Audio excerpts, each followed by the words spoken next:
Hello everyone, today is the 1st of March and the flight of the Sankofa bird takes off for Ethiopia. This day in 1896 saw the greatest victory of an African army over a European army since the days of Hannibal. There are many cliches out there of Africa that describe it before colonization as a passive continent without meaningful civilization. And yet, when it acquired the Gulf of Assab, its first settlement on the shores of the Red Sea in 1882, Italy found in Ethiopia a country that was one of the most well-structured in sub-Saharan Africa. This country gathered around its emperor to win a historic victory. Here is the story of this fantastic day in the history of Africa. African History Daily by my daddy. First act, treason by the English. In 1884, the Emperor Johannes concluded an agreement with the English for the transit of his goods through the port of Massawa, which was under British protection.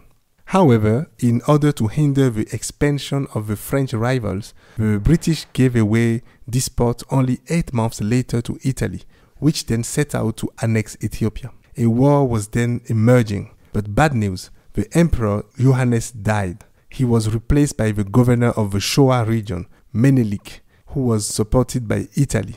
Italy provided him with weapons, doctors, European technologies, and even better, they gave him a loan of 4 million lira.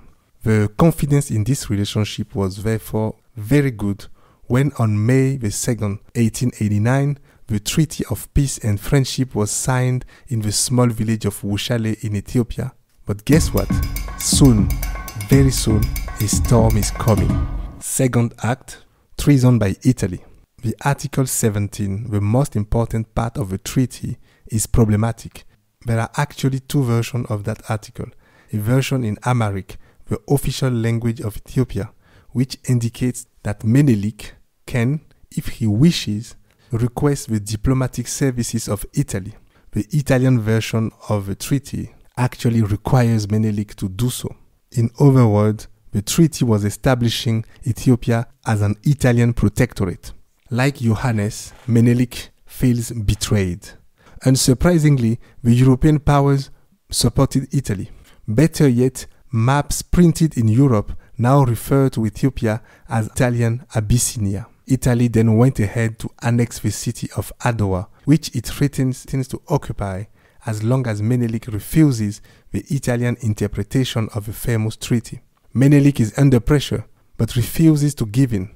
Italy refuses to acknowledge this mistake, citing it to be a matter of dignity, to which Menelik's wife, the impressive Empress Taitu, responded very beautifully. We too must think about our dignity. Ethiopia will never be your protectorate. The third act, Italian nightmare. Ethiopia doesn't need anyone. We are in God's hands.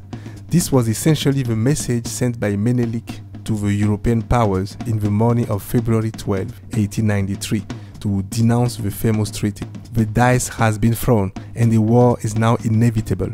So Menelik gathered his army and marched to the city of Adowa.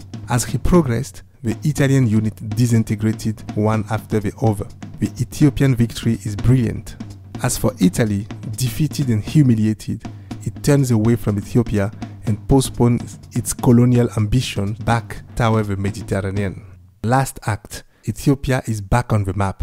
When the sun rose on October 26, 1896, it was a proud Ethiopia that signed the Addis Ababa Peace Treaty, which recognized the total independence of the country. Therefore, countries all over the world started sending diplomatic missions to the land of men with a burned face. My African cliché of this day is the image of a smart and dignified Africa that is open to other cultures but stands up to defend its pride. But can one tell me what's left of it today? It's up to you to think about it, to your own African clichés, to our African continent, and I hope to see you tomorrow on the next flight of the Sankofa bird. Thank you. If you like this podcast, don't forget to subscribe and post a comment on Apple Store or your usual podcast platform.